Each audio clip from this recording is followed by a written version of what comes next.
希望大家可以賞面點讚，未訂閱嘅記得訂閱、點讚、分享，係完全免費㗎，多謝。將排骨洗乾淨，擎乾水，用廚房紙吸乾水分。喺呢度順便講明，條片係有啲長，因為佢嘅難度有啲似做馬卡龍，時間嘅掌握係重要，不過都唔太難。用嘅米同埋個煲甚至個爐都要掌握得到。一次唔得，唔好怕失敗，再接再厲。除非個豬肉佬係007，如果唔係佢一定知道揀咩排骨。你同個豬肉佬講，我要蒸嘅排骨就可以啦。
落晒所有醃排骨嘅醃料，撈勻佢，就醃佢20分鐘。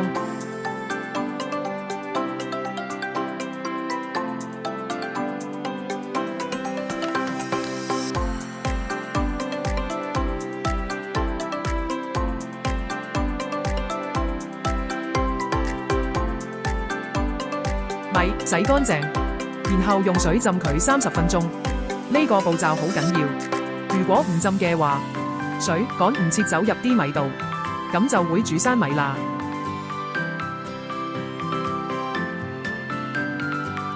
話咁快30分鐘，將浸好嘅米撈起，備用。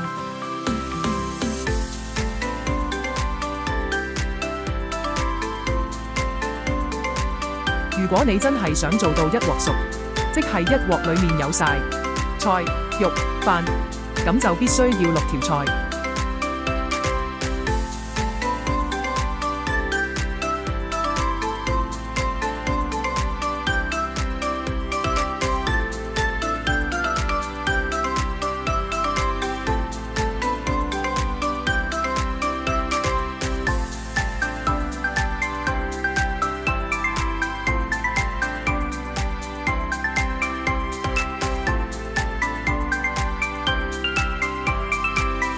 中火，落少少油落去個煲仔度，用個油掃勻佢，防止個鍋黐底。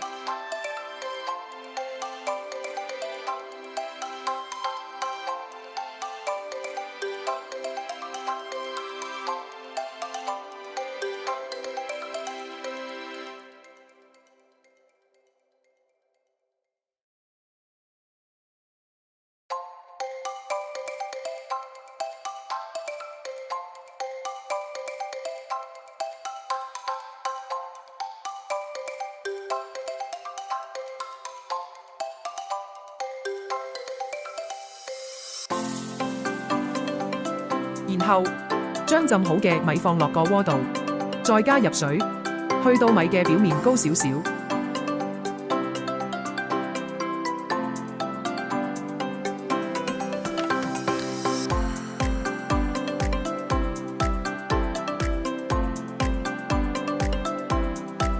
而家喺隔離個爐頭度準備定一鍋熱水，一陣可以隨時加熱水落個鍋度。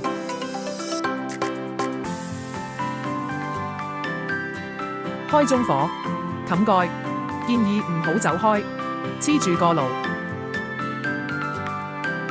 見到佢滾咗，跟住就可以落排骨落去蒸。排骨一定要鋪平佢。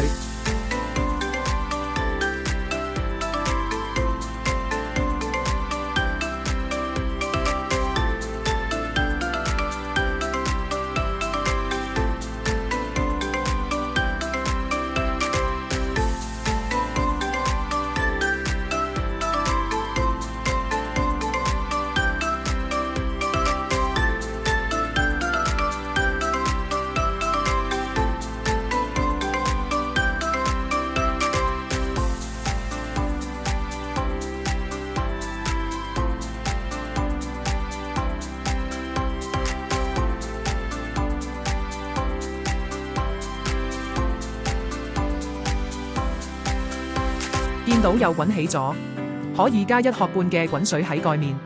魚影片。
加熱水之後過咗分半鐘，我呢度偷雞及咗佢一嘢。如果你都想偷雞，記住及一嘢好啦。其實主要睇一下鍋邊邊嘅飯熟咗未，你可以偷少少飯出嚟睇，睇完快快手冚翻埋佢。發覺啲飯熟咗，就可以大大方方打開個蓋，將火調至最細最細，評估一下排骨熟唔熟。好明顯，我覺得排骨差少少熟，所以我冚翻埋個蓋，又加多1湯匙嘅熱水。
家過咗1分鐘，將油灑上鍋蓋面，要灑1個圈，如影片。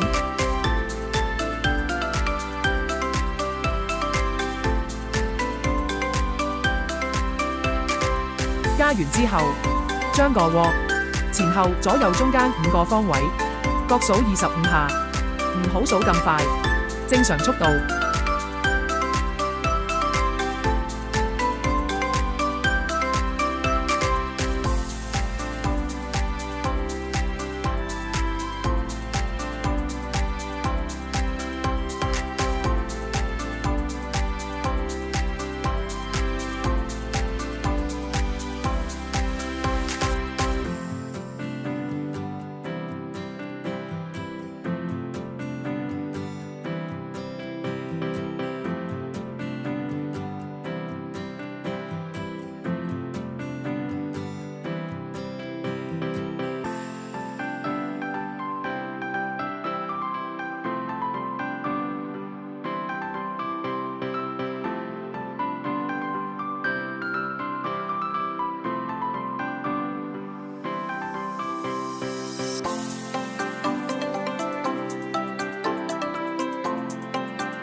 由中間位置開始計，時間過咗4分半鐘，期間保持住最細嘅火。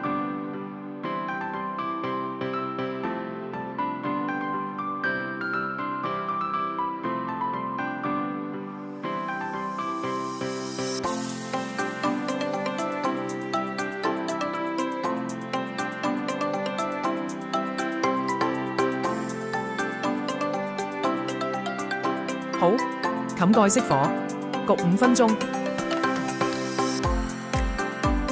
進入煲仔飯豉油部分，非常簡單，看圖識字。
完成。